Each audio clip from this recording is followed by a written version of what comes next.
ॐ नमो भगवते वासुदेवाय। जय श्री हरि, जय श्री भगवान विष्णु जी, जय श्री भगवान कृष्ण जी।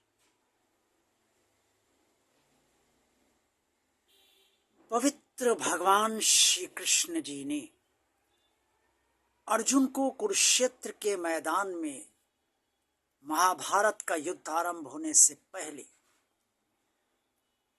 वो सारा ज्ञान दिया जिससे हम अपने शरीर और आत्मा को भली भांति जान सकते हैं। भगवान श्री कृष्ण जी ने अर्जुन को वो रहस्य बताया जो रहस्य शायद आप सबको आज तक मालूम न हो। और भगवान श्री कृष्ण जी ने ये बताया इस रहस्य में कि ये आत्मा जो शरीर के भीतर परमात्मा की दी हुई है वो किस तरह से इस शरीर के भीतर बंधी हुई है और रहती है। भगवान श्री कृष्ण जी ने स्पष्ट तौर पे अर्जुन से कहा, सत्वम रजस्तम इति गुणा प्रकृति संभवा निबधनन्ति महाबाहो देहे दिहिन मव्ययमा। श्रीमद् भगवद गीता के अध्याय 14 श्लोक 5 में स्पष्ट तौर पे भगवान श्री कृष्ण जी ने ये कहा कि तीनों गुण शरीर को सतोगुण, रजोगुण और तमोगुण जो भगवान की प्रकृति है उस प्रकृति से ये तीनों गुण उत्पन्न होते हैं और इन तीनों गुणों से ये शरीर के भीतर ये तीनों गुण जो हैं वो आत्मा को इस शरीर के भीतर बांधते हैं। ये श्लोक 5 में जो अध्याय 14 में श्रीमद् भगवद गीता में स्पष्ट तौर पर वर्णित है, ये भगवान श्री कृष्ण ने भली भांति इस बात को अर्जुन से बताया। श्लोक 6 से लेकर 8 में, इसी अध्याय के अंतर्गत श्लोक 6 से लेकर 8 में भगवान श्री कृष्ण ने ये समझाया अर्जुन को कि किस तरह से सतोगुण से, रजोगुण से और तमोगुण के प्रभाव से ये आत्मा इस शरीर के भीतर बंधी रहती है। आत्मा को कोई नहीं रोक सकता। जिस समय शरीरांत होता है, मृत्यु होती है, ये आत्मा उस शरीर के भीतर निकलती है और इसे कोई देख नहीं पाता। चाहे जितने दरवाजे बंद कर दीजिए, चाहे शीशे के अंदर शरीर को रख दीजिए, लेकिन ये आत्मा अपने आप निकल जाती है। इसके निकलने के रास्ते को कोई नहीं रोक सकता। और जब ये शरीर के भीतर से बाहर निकलती है तो अपने आप निकल जाती है। इसे रोकने की शक्ति किसी भी प्राणी में और किसी भी मनुष्य में नहीं है।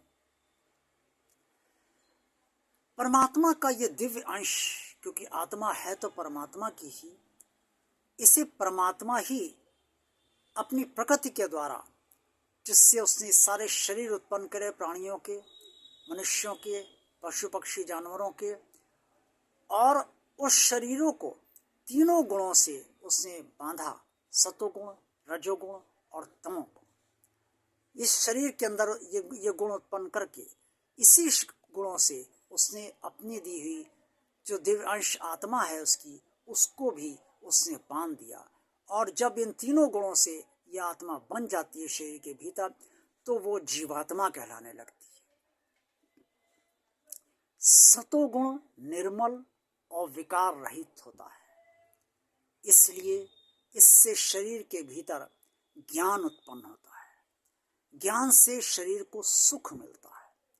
इस सुख के संबंध से, या यूं समझे आप, इस सुख से ये आत्मा इस शरीर के भीतर बंधी रहती है या संतुष्ट रहती है, क्योंकि ज्ञान परमात्मा के बारे में होता है। और सुख, जब परमात्मा का ज्ञान मिलेगा तो सुख भी परमात्मा से ही प्राप्त होता है। और आत्मा परमात्मा का ही अंश है, इसलिए वो सतोगुण के प्रभाव से संतुष्ट रहती है, सुखी रहती है और इस शरीर से बंधी रहती है जीवात्मा के रूप में। दूसरा गुण है रजोगुण। रजोगुण कामना और आसक्ति प्रदान करता है। कामना के कारण मनुष्य यानी कि शरीर कर्म करता है, और आसक्ति कर्म के प्रति भी होती है और कर्म से मिलने वाले फल के प्रति भी होती है। तो फल के प्रति जो आसक्ति होती है वो उस आसक्ति से भी ये शरीर रजोगुण के प्रभाव से चलता है, और इसी रजोगुण के प्रभाव से कि कर्म किए हैं फल मिलेगा, कामना है, आसक्ति है, कामना कारण हमने कर्म किए हैं और आसक्ति फल में है। इस कारण इस फल और इस कर्म और फल के कारण, कर्मों के फल के कारण और जो इच्छाएं हमारे इन इच्छाओं के कारण जो रजोगुण है वो इस जीवात्मा को यानी कि आत्मा को इस शरीर से बांधिए रखती है। और तमोगुण अज्ञान से उत्पन्न होता है। तमोगुण से अज्ञान के कारण ही प्रमाद होता है, आलस्य होता है, निद्रा आती है। प्रमाद का मतलब ये है कि अंतकरण अशुद्ध होता है मनुष्य का, या प्राणी जो तमोगुणी होते हैं या अन्य प्राणी जो तमोगुणी होते हैं उनका अंतकरण अशुद्ध होता है, और अज्ञान के कारण ही नींद बहुत आती है और आलस्य शरीर में बहुत रहता है, और ये शरीर अज्ञान पूर्वक ऐसे कर्म करता है जिसका फल बहुत बुरा होता है। ये तमोगुण के कारण होता है। इस तमोगुण के प्रभाव से ये आत्मा जीवात्मा के रूप में इस शरीर से बंधी रहती है। पवित्र भगवान श्री कृष्ण जी ने, सर्वशक्तिमान परम परमात्मा भगवान श्री कृष्ण ने अर्जुन को जो ये अनमोल ज्ञान दिया, जो सारे मनुष्यों को उन्होंने अर्जुन के जरिए दिया, इससे हम सब ये समझ सकते हैं कि ये आत्मा जो शरीर के भीतर है ये बंधन में है। इसे तीनों गुण हमारे सत्वगुण, रजोगुण और तमोगुण बांधे हुए हैं और ये जीवात्मा के रूप में बंधी हुई है। जैसे ही शरीर की आयु समाप्त होती है ये आत्मा जीवात्मा के रूप में इस शरीर के सारे कर्म अपने साथ ले जाती है, और उसके बाद ये जब तक दूसरा शरीर धारण नहीं करती है, पुनर्जन्म नहीं धारण करती है, तब तक ये जीवात्मा ही बनी रहती है। और जब ये परमात्मा से मिल जाती है तो ये मात्र आत्मा बनकर परमात्मा में समा जाती है और इसका कल्याण हो जाता है। ओम नमो भगवते वासुदेवाय। जय श्री हरि, जय श्री भगवान विष्णु जी, जय श्री भगवान कृष्ण जी।